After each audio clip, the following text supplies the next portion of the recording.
So much, Mike. Now, we are seeing the aftermath of the severe weather that hit Metro Detroit this morning. Yeah, between the tornado, the heavy rain, and strong winds, we've seen damaged homes, flooded streets, and thousands are currently without power. Now, I've been monitoring DTE's outage map all morning, and I am seeing some progress. There's about 8,700 customers without power right now, but that's actually down from about 10,000 an hour ago. And I've been going through the pictures and the video that you've been sending in to us. This is a picture of the flooding in Clinton Township, where the road looked more like a river. And check out this video of the tornado as it was touching down yesterday afternoon near 13 Mile and Groesbeck in Fraser. Every now and then you can see a flash of lightning, but you can definitely see the funnel cloud there.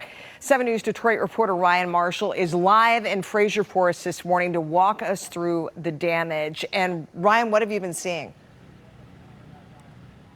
Well, what we see is pretty extensive in this Fraser neighborhood. If you needed an example, just how much power and force Mother Nature can pack at one point in time, look no further than this trampoline right here.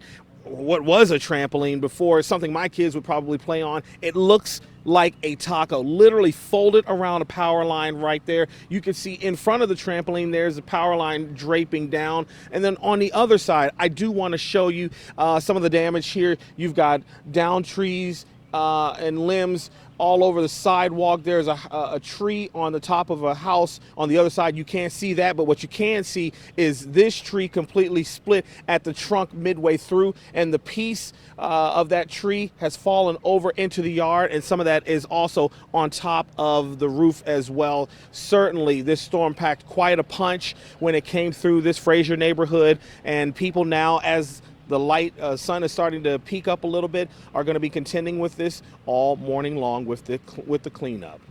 We're here live in Fraser this morning. I'm Ryan Marshall for 7 News Detroit this morning. I mean, this was such a powerful storm. I'm glad we didn't receive any reports of anyone being injured. Oh, thankfully. Thank you for that report.